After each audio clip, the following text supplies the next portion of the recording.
This is how schools have pretty much always looked: a guy in the front who knows all the things and students who don't, so the guy tells them. But a teacher explains things at the right pace for maybe one student in the room during a lesson. Everyone else is either bored because they already understand the material or lost because they're missing knowledge they should already have. But at the end of the lesson, regardless of student understanding, the curriculum marches relentlessly on. Being quiet and being submissive, I think that's frankly the only thing that's taught right now, is how do you be submissive? How do you sit patiently and be disengaged for an hour and take it? In order to understand our future, we have to go back to the past. The picture on the left is a 1913 classroom. The picture on the right is a 2013 classroom. Side by side, there's a 100-year difference between these two pictures, and yet, very little else differs. In both pictures, students are grouped by age. They sit in rows. A teacher lectures them through a printed curriculum, moving them at the same pace, sequence, and learning style. I dare you to find another industry that has changed so little in 100 years. Everyone in the education space, is like, does it work? Prove it, this, that, and the other, and they wanted you to go and prove it before you even put it out there. Why would schools be so rigid if they didn't need to be rigid? But when did they need to be rigid? The origins of traditional education lie inside the military to a large extent. They needed identical people, soldiers, administrators, and so on, so they produced a system. When the Industrial Revolution happened, they too wanted identical people in their assembly lines, even in their consumers. They wanted consumers to be identical so that everybody would buy the same things. Eric Schmidt, the pioneering chairman of Google, says he's seen a lot of failed attempts to integrate technology into education, but says what Sal Khan is doing is different. Many people think they're doing something new, but they're not really changing the approach. Whereas with Sal, he said, what we're going to do is not only are we going to make these interesting 10-minute videos, but we're going to measure whether it works or not.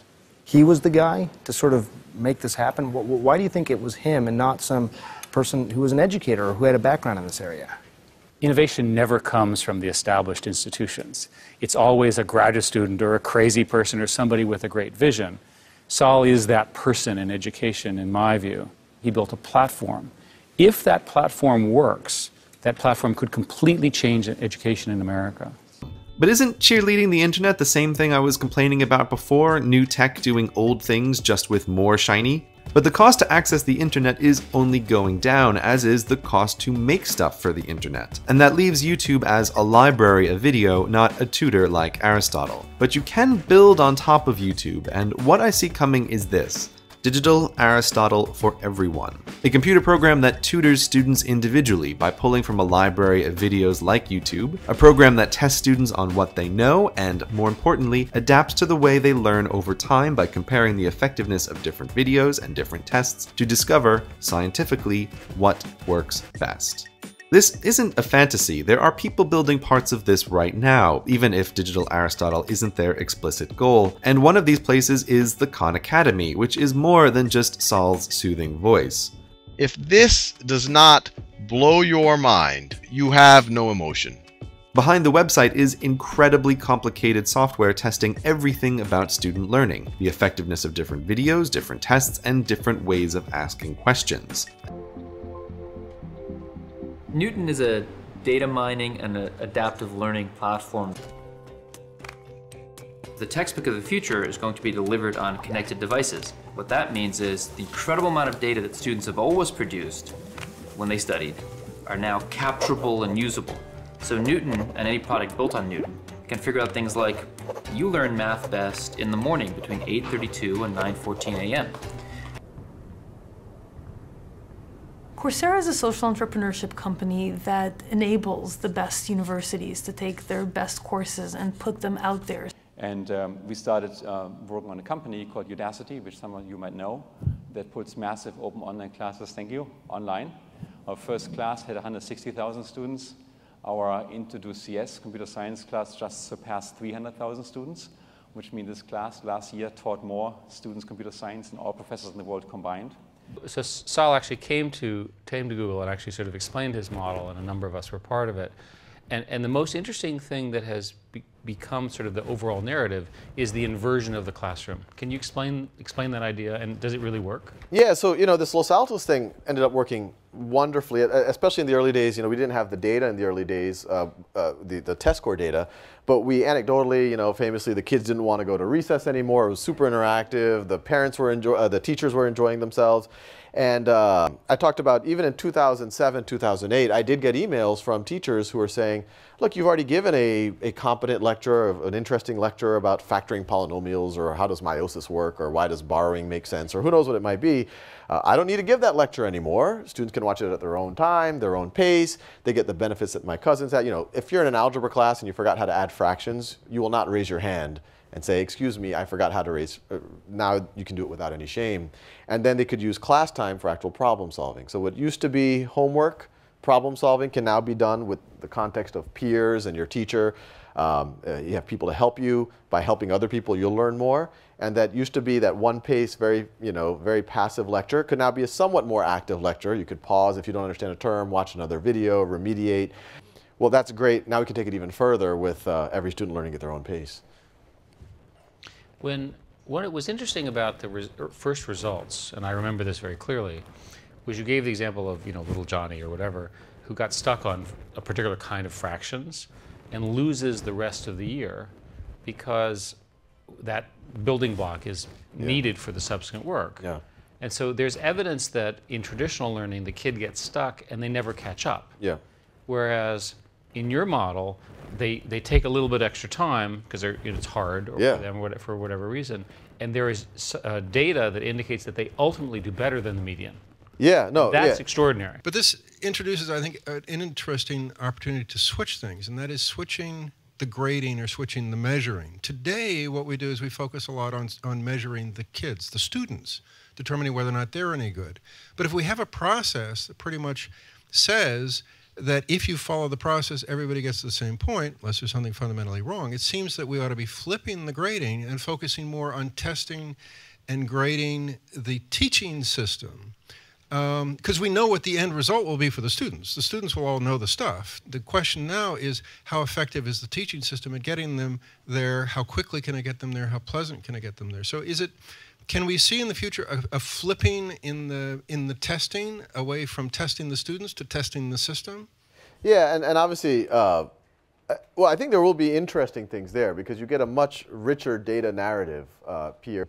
On assessing, we haven't given deep thought to that, but I guess it would be possible. Are you going to teach literature? Are you going to teach fine arts? Where's the limit of your model? So I'm probably not going to be the person to teach these things. I might make a cameo every now and then. We actually have 2 art historians who are already making videos. They've made 300 videos. How do you motivate a kid? How do you keep a kid engaged? How do you keep them interested? That is all psychology. When the gamers went and they created the best video games that ever existed, they didn't sit down and say, hey, what is the cognitive science behind this? They didn't do that. They just did it. They created it. And now all the cognitive scientists are coming back and saying, what did you do? Because that's actually one of the most motivating, engaging media we've ever seen. And the video game programmers all said, I just created something that I would want to play. A sober prediction might be that nothing will take place in the next 40 years, despite the fact that we now have gone from a PC to an iPad. We, the education innovators in the education industry, need a win. And once there's one win that everyone can point to, then it's going to help all of us. I mean, the analogy that I sometimes use is, like, you've seen like Batman, like a Chris Nolan movie, like the recent one, and it's pretty freaking awesome, right? And you've got incredible special effects, great script, multiple takes, amazing actors, and great sound, and it's very engaging. But if you were to instead say, okay, even if you had the same script, so at least it's the same script, and you said, okay, now that script, instead of having movies, we're going to have that script performed by the local town troupe. Right. Okay, and so in every small town in America, if movies didn't exist, they would have to then recreate The Dark Knight. Right. With like home sewn costumes and like jumping across the stage, and not getting their lines quite right, and not really looking like the people in the movie, and no special effects and everything. I mean, that would suck. It would be terrible. That's right. That's very. That's education. That's education. But yeah, I think the in the near term, what I'm most excited about in terms of real, and I think this is actually going to happen when you talk about 5-10 years, it's the first sign that the cracks are emerging in the old model, but everyone's improving, is I think everyone across the board is fundamentally questioning, should they be giving a lecture anymore, finally.